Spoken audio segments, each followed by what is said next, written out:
ಮಸಾಲೆದಾರ್ ಮಟರ್ ಮಸಾಲ ಮಾಡುವ ವಿಧಾನ. ಮಸಾಲೆಯ paste ತಯಾರಿಸಿಕೊಳ್ಳಲು mixie ಜಾರ್ಗೆ 5 ಹಸಿಮೆಣಸಿನಕಾಯಿ, 8 ರಿಂದ 10 ಎಸಳು ಬೆಳ್ಳುಳ್ಳಿ, 1 ಇಂಚು ಹಸಿ ಶುಂಠಿ ಹಾಕಿ ತರಿ ಆಗುವಂತೆ ರುಬ್ಬಿಕೊಳ್ಳಿ. ಮತ್ತೊಂದು ಮಿಕ್ಸಿ ಜಾರ್ಗೆ 3 ದೊಡ್ಡದಾಗಿ ಹೆಚ್ಚಿದ ಟೊಮೆಟೊ ಹಾಕಿ ರುಬ್ಬಿ ಟೊಮೆಟೊ ಪ್ಯೂರಿ ತಯಾರಿಸಿಟ್ಟುಕೊಳ್ಳಿ.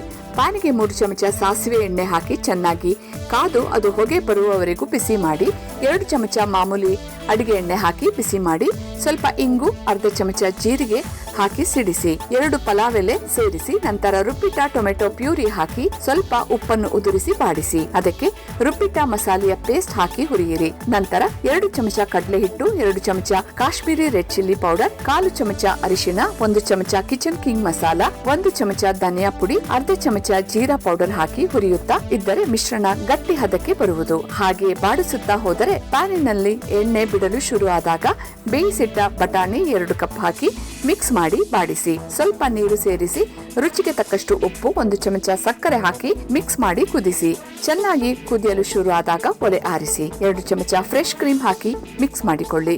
ಸ್ವಲ್ಪ ಕಸೂರಿ ಮೇಥಿಯನ್ನು ಅಂಗೈ ಮೇಲಿಟ್ಟು ಉಜ್ಜಿ ಪುಡಿ ಮಾಡಿ ಉದುರಿಸಿ ಸಣ್ಣಗೆ ಹೆಚ್ಚಿದ ಕೊತ್ತಂಬರಿ ಸೊಪ್ಪು ಉದುರಿಸಿದರೆ ರುಚಿಯಾದ ಮಸಾಲೆದಾರ್ ಮಟರ್ ಮಸಾಲ ರೊಟ್ಟಿ, ಪೂರಿ, ಚಪಾತಿಗೆ ನೆಂಚಿಕೊಂಡು ಸವಿಯಲು ಸಿದ್ಧ.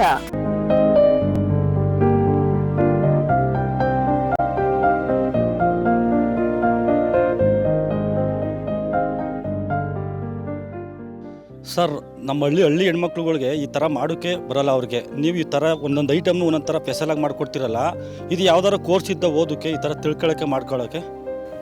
ಒಂದು ನಾನು ಎಲ್ಲರೂ ತಿಂದರೆ ಅದನ್ನು ಹೇಗೆ ಮಾಡ್ತಾರೆ ಅಂತ ಕೇಳಿ ಅದನ್ನು ಬರ್ಕೊಂಡು ಅದನ್ನು ಪ್ರಯೋಗ ಮಾಡ್ತೀನಿ. ಇಲ್ಲ ಅಡುಗೆ ಪುಸ್ತಕಗಳು ಓದ್ತೀನಿ, ಅದರಲ್ಲಿ ಯಾವ್ದಾರು ಒಂದು ಅಡುಗೆ ನೋಡಿ ಅದನ್ನು ಪ್ರಯೋಗ ಮಾಡ್ತೀನಿ. ಇಲ್ಲ ಇಂಟರ್ನೆಟ್ಟಲ್ಲಿ ಹುಡುಕ್ತೀನಿ, ಅದರಲ್ಲಿ ನೋಡೋಕ್ಕೆ ಸಿಗತ್ತೆ, ಅದನ್ನೇನೋ ಒಂದು ಪ್ರಯೋಗ ಮಾಡ್ತೀನಿ. ಏನಂದರೆ ಇಲ್ಲಿ ಬಂದು ಹಳ್ಳಿ ಅಡುಗೆನೇ ಮಾಡಿಕೊಟ್ರೆ ನಿಮಗೆ ಏನು ಉಪಯೋಗ? ನನಗಿಂತ ಚೆನ್ನಾಗಿ ಉಪ್ಸಾರು ಮಾಡ್ತಾರೆ ನಿಮ್ಮ ಹಳ್ಳಿನಲ್ಲಿ, ನನಗಿಂತ ಚೆನ್ನಾಗಿ ಬಸ್ಸಾರು ಮಾಡ್ತೀರಾ. ನಾನು ನಿಮಗೆ ಮಾಡ್ಕೊಟ್ರೆ ಚೆನ್ನಾಗಿರ್ತದ? ನಾನು ನಿಮ್ಮ ಕೈ ಬೇಷ್ ಅನ್ಸ್ಕೋಬೇಕು ಅಂದರೆ ನೀವು ಮಾಡದೇ ಇರೋದನ್ನು ಮಾಡಬೇಕು. ಅದು ನನ್ನ ಉದ್ದೇಶ ಅಷ್ಟೇ. ಚೆನ್ನಾಗಿದೆಯಾ? ತಿಂತಾರ ಮೈ ಜುಮ್ ಅನ್ನುತ್ತೆ ಸರ್. ಐಟ್ಲಾಗ ಸೂಪರ್ ಆಗೈತೆ. ನಾನು ಟೇಸ್ಟ್ ಮಾಡಿ ನೋಡ್ತೀನಿ. ನೋಡೋಕ್ಕಂತೂ ತುಂಬ ಚೆನ್ನಾಗಿದೆ ಇದು ಮಸಾಲೆ. ಸರ್, ಈ ಥರ ಟೇಸ್ಟು ನಾ ಎಲ್ಲೂ ತಿಂದಿಲ್ಲ. ಹೋಟ್ಲಿಗೆ ಹೋದ್ರೂ ಈ ಥರ ಈ ಸಲ ತಿಂದ ಮೇಲೆ ನಾವೀಗ ಟ್ರಿಪ್ ಹೋಗೋಣ ಅಂತ ಇದ್ದೀವಿ. ಇದೇ ಥರ ಸೇಮ್ ನೀವು ಹೆಂಗೆ ಮಾಡಿದ್ದೀರಾ ಅದೇ ಥರ ಮಾಡ್ಕೊಂಡು ತಿನ್ನೋಣ ಅಂತಿದ್ದೀವಿ ಸರ್. ಒಳ್ಳೆಯದಾಯ್ತು, ಥ್ಯಾಂಕ್ ಯು.